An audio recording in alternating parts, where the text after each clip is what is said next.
Hi friends, welcome to SPR media walk. Vijayawada west assembly నియోజకవర్గం ఎన్టీఆర్ జిల్లా విజయవాడ లోక్సభ నియోజకవర్గంలోని 7 అసెంబ్లీ సెగ్మెంట్లలో ఒకటి. ఈ నియోజకవర్గం 1967లో ఏర్పాటైంది. 2019 నాటికి ఈ నియోజకవర్గంలో మొత్తం 2,32,555 మంది ఓటర్లు ఉన్నారు. గత ఎన్నికలలో వైసీపీ అభ్యర్థిగా పోటీ చేసి గెలిచిన వెల్లంపల్లి శ్రీనివాస్ ప్రస్తుతం ఈ నియోజకవర్గం యొక్క sitting MLA. Vijayawada west assembly నియోజకవర్గం విషయానికి వస్తే మొదటి నుంచి ఇక్కడ ముస్లిం ఓటర్ల ప్రభావం ఎక్కువ.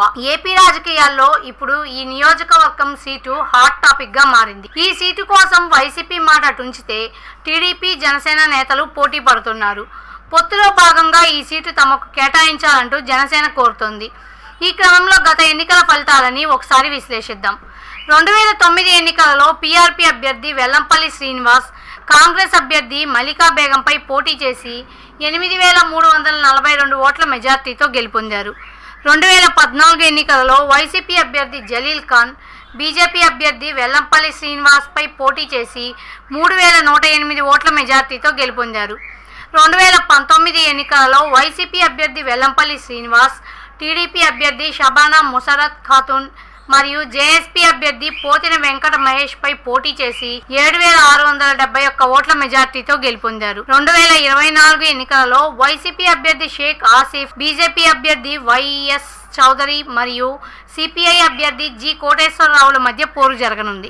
ప్రజాస్వామ్యం వర్ధిల్లాలన్నా, మన జీవితాలు తలరాతలు మారాలన్నా అది కేవలం ఒక్క ఓటుతోనే సాధ్యం. మనం వేసే ఓటు మన భవిష్యత్తును, రాబోయే తరాల మనుగడను నిర్ణయిస్తుంది. అంతేకాదు, మన ఓటుతోనే నవ సమాజం నిర్మితమవుతుంది, ఇంకా దేశ దిశ దశను మారుస్తుంది. ఓటు అనే 2 అక్షరాల పదం దేశ చరిత్రనే మార్చేస్తుంది. కేంద్ర ప్రభుత్వం జనవరి 25ను జాతీయ ఓటర్ల దినోత్సవంగా ప్రకటించింది. కుల, మత, ప్రాంత, లింగ, జాతి, భాష అనే భేదం లేకుండా దేశంలో నివసించే 18 సంవత్సరాలు నిండిన పౌరులు అందరికీ భారత రాజ్యాంగం ఆర్టికల్ 326 ద్వారా ఓటు హక్కును కల్పిస్తుంది. ప్రజాస్వామ్యాన్ని గౌరవించాల్సిన బాధ్యత ప్రతి పౌరుడిపై ఉంది. ప్రజాస్వామ్యానికి ఓటే పునాది. దేశ, రాష్ట్ర భవిష్యత్తును నిర్ణయించేది ఈ ఓటే.